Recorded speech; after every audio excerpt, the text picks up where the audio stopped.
is the DeFi Decoded podcast by 9 Point Partners. The ideas and opinions expressed in this podcast should not be taken as investment advice. Always consult with your financial advisor before investing. Hello and welcome to another episode of DeFi Decoded. I am Alex Tapscott here with Andrew Young. Andrew, we talk a lot about financial services and markets, and I think that's because blockchains are a medium for value. They're a way to move and store money and other assets peer-to-peer, and so there's this huge explosion of innovation that's happening around finance, everything from how we access credit to how we trade to how we insure against risk and how we store value and so forth. But the opportunity set for Web3 is actually much broader than that. And one area that I've always wanted to spend more time talking about on the show is the impact on culture and creative industries. For most of human history, technology has been a real tailwind for creators. Before the industrial age, a lot of creators had to rely on wealthy patrons to support their work.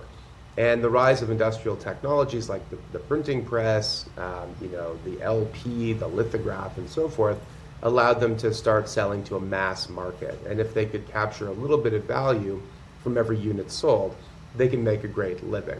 And that was especially true in the music business. In the 20th century, artists didn't get to take home very much, but they got to take home enough, actually, that you could make a decent living. So, in the 1980s, for example, if you wrote a hit single and it sold 1 million copies, you could expect to make about $45,000 to $50,000, right? About 4.5% to 5% royalty. And today, the economics for creators are very, very different. The rise of the web has sort of compressed the value that a lot of creators receive. So for the same song with 1 million streams, that person might make $45 instead of $45,000. Now, it's not the same thing. One is downloading, it's buying, and the other one is streaming. It's more like a radio play. But even still, if that's how people are consuming content, then it appears like a lot of creators are not getting the same kind of economic opportunity that they got beforehand. And that's kind of troubling because culture is an important part of human society, and music is great, right? And so we should make sure creators are paid fairly. So what does Web3 have to do with all of this? Well, we've got kind of the perfect guest to talk about that. A repeat guest. The last time we had him on was in March of last year. Roneil Rumburg is the co-founder of Audius, which is a digital streaming service that connects fans directly with artists and exclusive new music. Audius is fully decentralized, owned and run by a vibrant open source community of artists, fans, and developers all around the world. It was founded in early 2018, and today it serves millions of users every month, making it one of the largest applications in Web3. Prior to Audius, Roneil most recently co-founded Kleiner Perkins early stage seed fund, KPCB Edge. At KP, he was responsible for seed investments into blockchain and AI companies. So, Roneil, we're so looking forward to talking with you today. Welcome to the show. Oh, thanks so much for having me back, and super excited to share the latest and talk about all the crazy new things that have been happening the last year and a half, both in Audius and also in broader music and AI music and everything else. It's going to be a fun one. Yeah, no, we're really looking forward to it. So maybe let's just talk about the state of play. Like I kind of teased it a little bit, but Spotify just recently, I think, surpassed Universal to be the largest music company in the world. So if anyone was questioning whether the ascent of streaming was final and complete, I think we've kind of reached that stage. What is the state of play today for creators? How would you describe it, sort of in a pre-Web3 world? Yeah, so the state of play in kind of the traditional Web 2 world of music tech, right? So think Spotify and Apple Music and all of those sorts of things. What we call the major DSPs or digital service providers.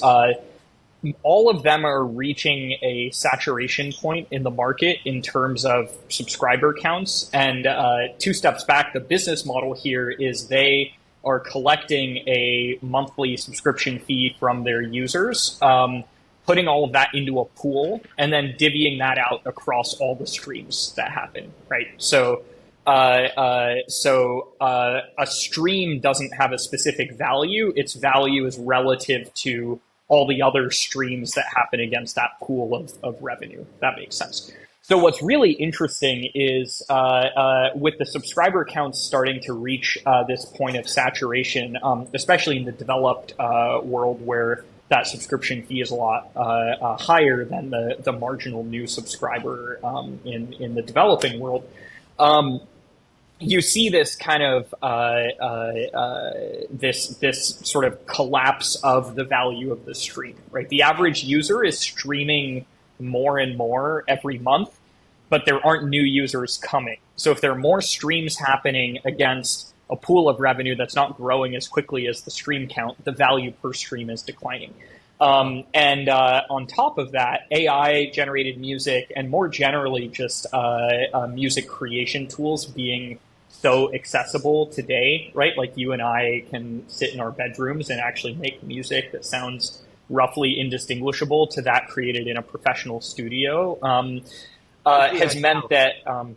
Yes, if we had talent, yes. Talent is the scarce resource now, not means of production, if you will. So all of that comes together to mean that there's this explosion of content competing for the same pool of revenue and just kind of compressing the value of every new marginal stream and new marginal piece of content further and further. When you put those puzzle pieces together and look at what that business model is, it's kind of a logical conclusion of what you would think this, would happen here, right? So that's kind of the state of play. Creators are looking at the reports they're getting back. They're forced to drive higher and higher stream numbers to get the same amount of revenue per month that they used to. And it's a tough spot to be in, right? It's the same fight for attention that broader social media and all of these other sorts of means of digital distribution have created for us. Right. So you've got more streams, but not more users, and so revenue per stream is going down. That's shared equally. So in a way, like not pro rata, but the average sort of revenue for creators is declining.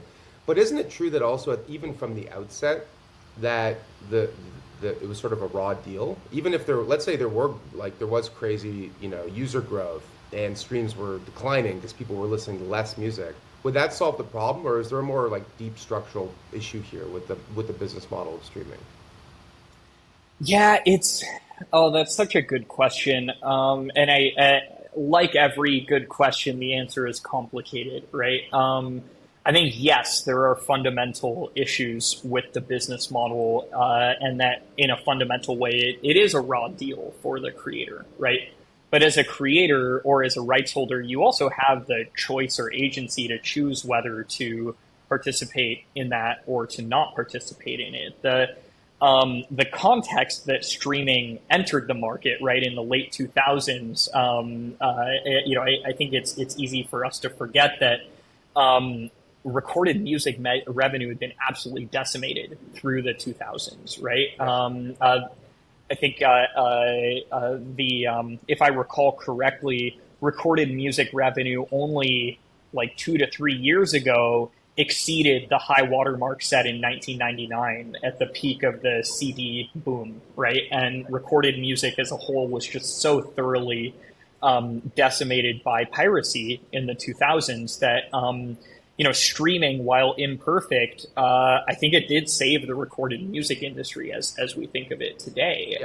Without streaming, I think artists would be earning nothing, right? But that's not to say it's perfect. And I think it would have been too great a leap to a model like the Audius model in 2008 or 2009, I think, for the typical consumer to make. But, we're here 15, 17 years later, right? And I think everything from, these sort of small transactions, paying for software and digital goods, these are all behaviors that we as consumers are trained and accustomed to, right? Like you open an app in your phone and, if you're playing a game or something, like you're okay with paying $1 or $2 every once in a while. But like 10, 15 years ago, we just weren't, right? Like what we had been trained to as consumers was not to value digital goods and digital things. So yeah, sorry, not a direct answer, I guess, but I think while streaming is a raw deal in today's environment, I think artists also really had very few other options, it's. I think the biggest sin of streaming is that it is this highly opinionated one size fits all model, and where I think we need to get to, and where other forms of media have gotten to a lot more quickly, is much less that one size fits all. Everything is sort of priced the same and treated the same, right? Where everyone from like the South Park creators is a good example, right? Where they separated the movies they've been putting out with Paramount and at a higher kind of price point from the normal like TV show that they do, right? And this fragmentation, we've all learned and become accustomed to with video content, TV content, but in music, I think things have just been slower. So it's going to be interesting. It's going to be interesting to see these trends play out. But the thing that we have high conviction in at Audius is that one size fits all streaming cannot be the only option for an artist to make money. And I think if it is the only option, you'll continue to just see this sort of race to the bottom decline in revenue that we've seen to date. So talk a little bit more about what that future looks like for monetization for recorded music, and then of course like how Audius fits into that. And also, like, what is from a user of the platform, like someone who's using it to stream music, like what is the value flow from them to the artist, and how is it different? Yeah, so really the way we see the world differently is that the market for music content and really interaction with the artists that you care about should be a free market. As an artist, you should have the ability to price and control pricing and even control the structure of the offerings that you're giving to your fans. But fans are also free to choose not to engage, right? One of the most successful artists on Audius right now sells access to content at a $50 price point, right? Wow. For his average kind of longer tail fan, someone who's not super excited about him, it's a producer named Cato, that price point doesn't make sense. But for his most highly engaged, excited fan that wants access to everything he does, and in his case, even more importantly, getting access to stems and constituent pieces of the track to be able to make things with it and stuff like that, they are happy to pay that price point. And if you think about, how many users does it take paying at that price point to actually get to meaningful revenue for someone like him? Not a lot, right? I mean, 1,000 users, $50,000 of revenue for him. That's pretty incredible. And Alex, your question of the economics here, when a fan purchases something on Audius, they're actually paying USDC directly to the artist, and the network is using that proof of payment transaction that's settling on Solana to say, okay, once that transaction hash is actually kind of reached like a sufficient level of finality, we'll release access to the underlying content. So that's kind of the base mechanics, very simple. There is a kind of a network-wide revenue capture on that, which is 10%. So when a fan is paying the artist, 10% of that is getting captured by the network for the purpose of servicing this, but 90% of that revenue is making it back to which is the basically artist. the opposite. Which is basically like the opposite of the way it works today, right? Where I don't know exactly the way it works with Spotify, but if you sign a deal with a record label, or if you're a creator who's like a studio musician on a piece of content, like you're getting pennies on the dollar, right? There's not 90% accruing to the creators alone. And so that's interesting. And then the other thing I want to understand is, so there's the payment flow of USDC, and I can't remember who wrote it, but there was a really well-known paper about, like, all you need is 1,000 true fans, and if you have 1,000 true fans that are each willing to pay $100, that's 100,000 revenue, right?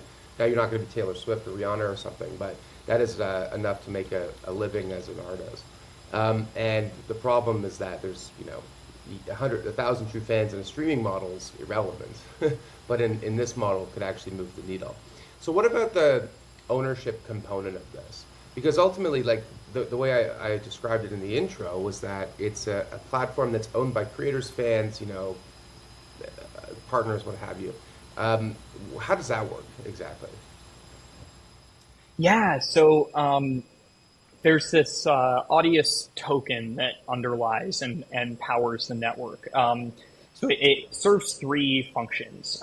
It secures the network, so people stake this token or lock it into a smart contract attached to a node or a server that they run that hosts content, hosts metadata, serves content out to fans. The servers that are performing this function I mentioned of recognizing that a payment has happened and saying, oh, okay, now I can give the content to this fan that's requesting it.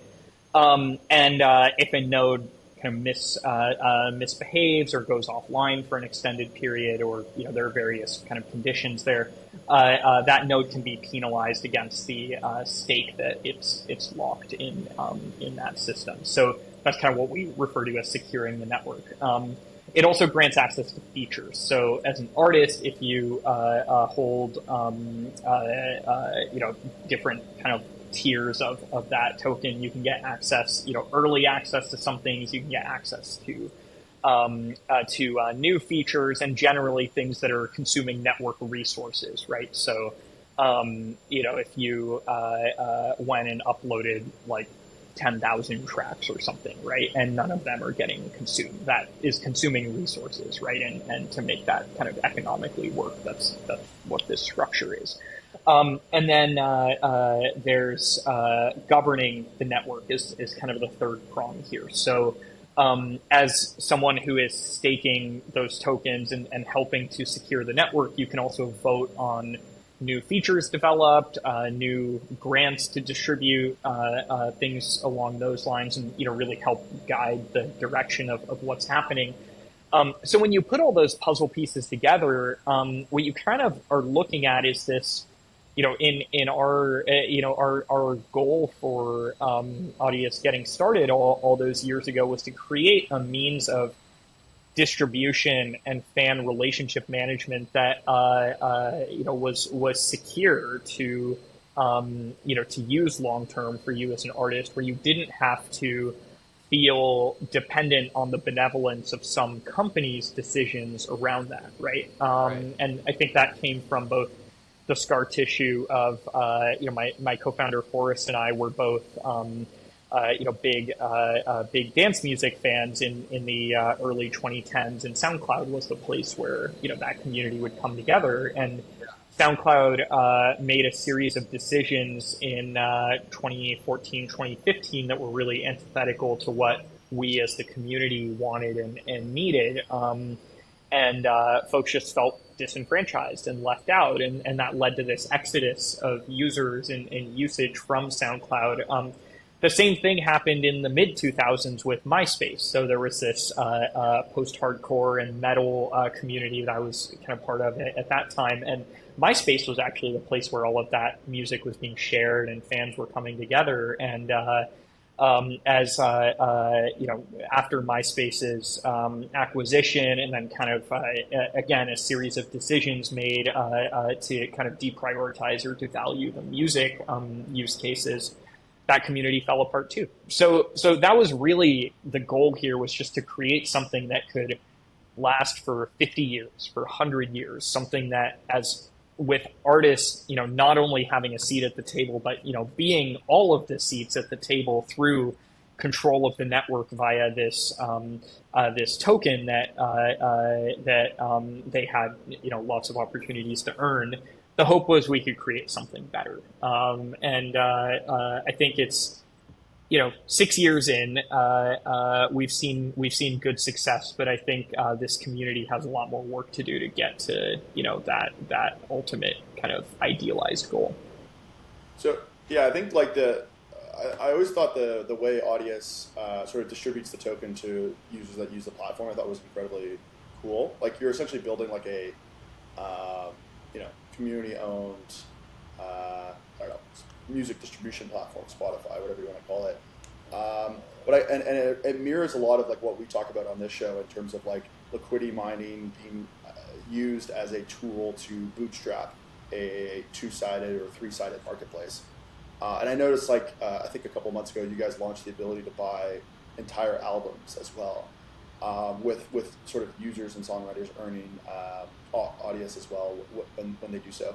How do you think about, without getting too much into the weeds, but I guess how do you think about bootstrapping the network that way using the Audius token? And like one of the big issues in DeFi and just generally in crypto is like how to avoid kind of people cyballing it, gaming the platform.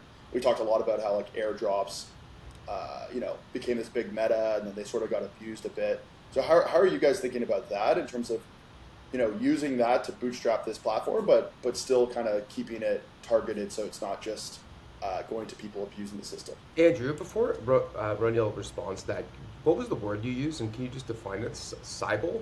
What was that? Cybal, yeah. So it's like just when people create. So like I guess an example for Audius would be people creating tons of fake albums and then selling them to get lots of Audius tokens, but never. Right. Like essentially the albums are kind of sham albums in a way, or basically in order to like capture token rewards without like being a real user or contributor to the app, right? Exactly. Yeah. Like, sorry, we were talking a while here, but to me, the unfair advantage of sort of building crypto native platforms is you can bootstrap these marketplaces using a token, and you also get better retention because if people own a stake in the platform, they're more likely to use it, more likely to tell their friends. That's obviously like the upside. The downside is, of course, people try to sort of game the system. So yeah, just curious, like, how are you guys thinking about that in terms of distribution? Yeah, there were kind of I think two big answers to that question, but so one of the most important things to get right, and I wouldn't say the Audius community has gotten this 100% right. It's a constantly evolving kind of area of work because people will come up with new and increasingly sophisticated ways to Sybil. And then it's the community kind of noticing and responding to those things and this sort of cat and mouse, right? But I think our community has managed to stay pretty on top of this. So there are kind of two answers, I think, to how the Audius ecosystem has handled this. One is generally applicable. One, I think, unfortunately, isn't. So I think the biggest benefit we had was the Audius network launched in October of 2020, right? There was a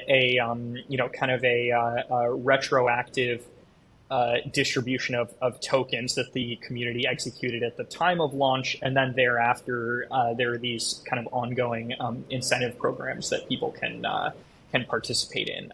With the ultimate, I think, intention of those incentive programs being that that you as a user, if you're creating more kind of benefit for the ecosystem than you are getting back in return for incentives, that's like a good place to be, right? So like if you're uploading content that's getting a lot of attention, excitement, generating sales, etc., so long as the incentives that you're getting back for that are smaller than the net overall benefit that the ecosystem is getting, that's kind of the goal place to be, right?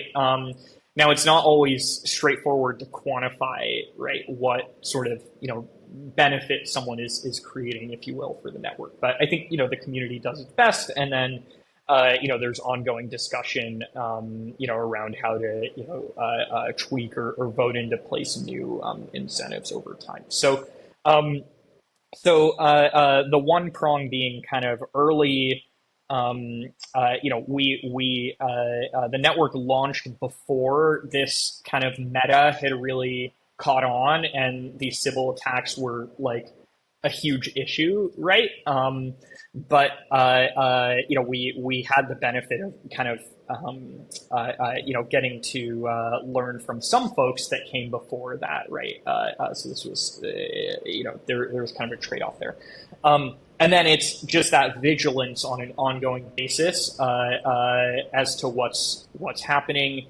And then that network take rate on the monetization feature specifically has been a key part of this. So it doesn't make sense for you to Sybil or farm sales of songs, albums, etc. if every cycle of payments 10% is being lost, right?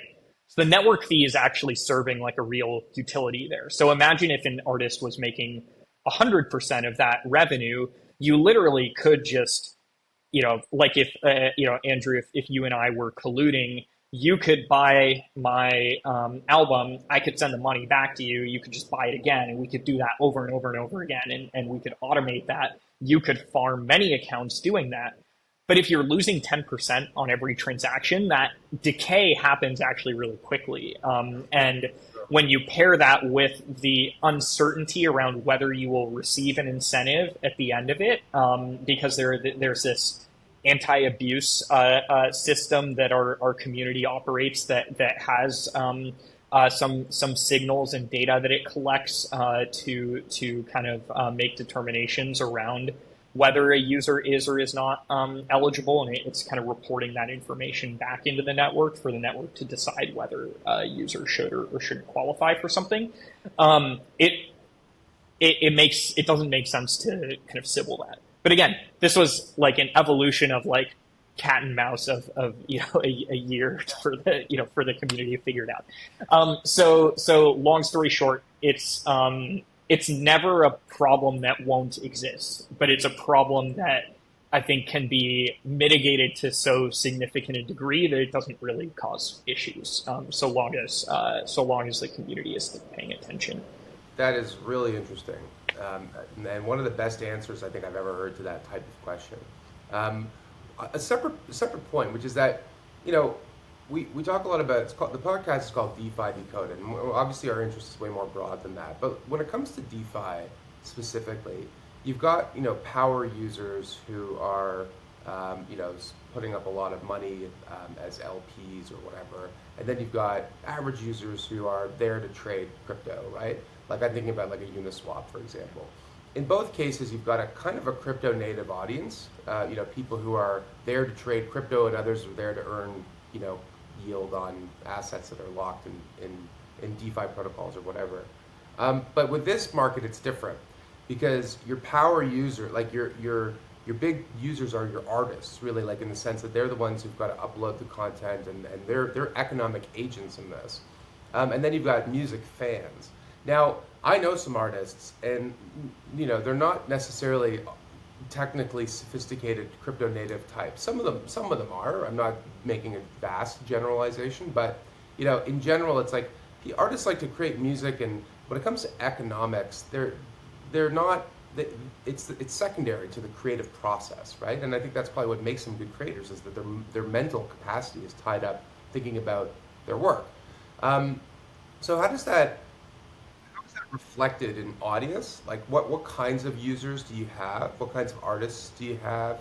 And what is the path that you see to onboarding more artists that are, maybe just there because it's a path of least resistance of sorts to earn a little bit more money and reach a new audience? I know I've asked you this question before, but I'd love to sort of get an update on how you're thinking about that question. Yeah, so one of the reasons I love coming on podcasts like this and with you all specifically, right? Because you do spend a lot of time on crypto economics and whatnot. Is in my day to day, I don't really get to talk about or think about these things as much, right? Like when I'm talking to artists, labels that we're working with, etc. Their asks and their needs are very simple, right? It's how do I use this? How much money can I expect to make from it?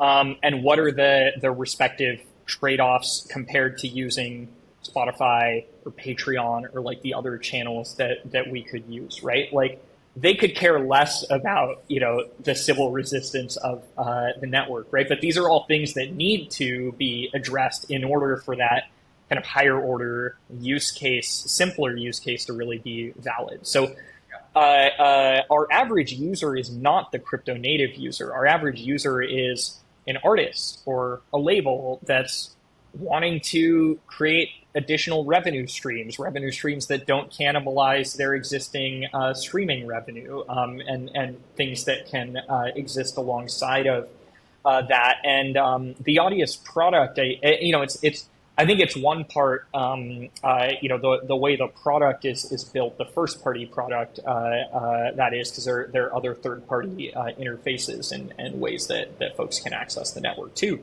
But the way the first party product is built, you really don't need to know or understand how crypto works to be able to get value from Audius. You can sign up with a username and a password. In browser, there's lots of cool stuff happening to generate a wallet for you that's non-custodial that you're using as the user to interact with the network. And then you can go just drag a track into your browser, upload it, set a price, start selling. And all of that can be done. All of that value can be gotten without being crypto native, right? The average Audius user is someone who doesn't have MetaMask or another like wallet Chrome extension installed, and who's not used any crypto product before, right?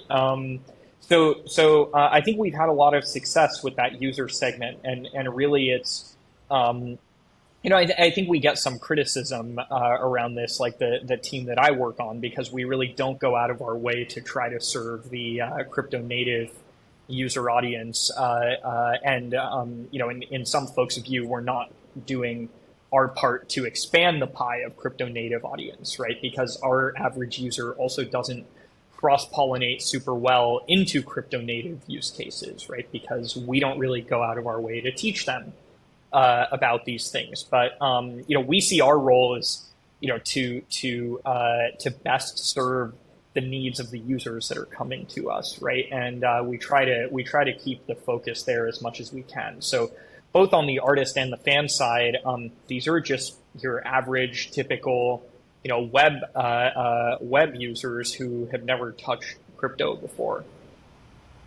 Yeah, I mean, I think that's so fascinating. Ultimately, artists don't know what's going on in Spotify either, and maybe that's to their detriment, because what's happening behind the scenes is that maybe they're not getting a fair shake.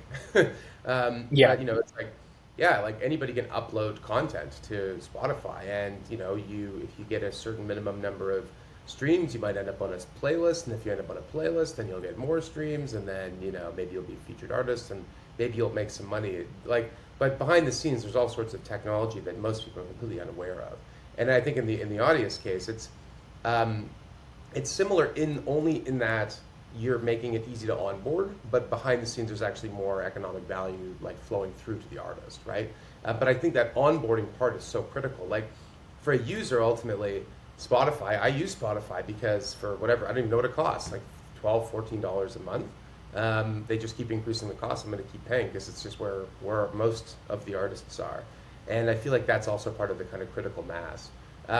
We've only got a few more minutes left. Andrew, did you want to jump in with any questions following up on what Roneil was talking about? Yeah, I guess I have a question more about how do you think about infrastructure and like what types of infrastructure do you think kind of like makes sense for what you guys are building? And like to give you some context, like we talk a lot about the multi-chain world. We're almost reaching like peak multi-chain right now, in the sense that there's like 100 L2s launching every month. It's become almost become a bit crazy. And at the same time, like Solana's obviously done incredibly well, and we're starting to see like the first inklings of like app-specific roll-ups, app-specific chains starting to do a lot better. So do you want to just talk a little bit about like Audius's blockchain infrastructure, and I guess any thoughts on what you see the next 12 months looking like from that type of perspective, both for Audius but also just for the overall market? Yeah, so Audius is kind of a heterogeneous protocol in that it runs on a combination of Ethereum and Solana. The Audius token, the staking system, the governance system, all launched and still operate today on Ethereum. The payment rails for Audius, as well as a lot of the social interactions that users take on within the ecosystem, kind of settle on Solana. So you're generating transactions there. So the Ethereum side of stuff is largely just still there for legacy reasons. That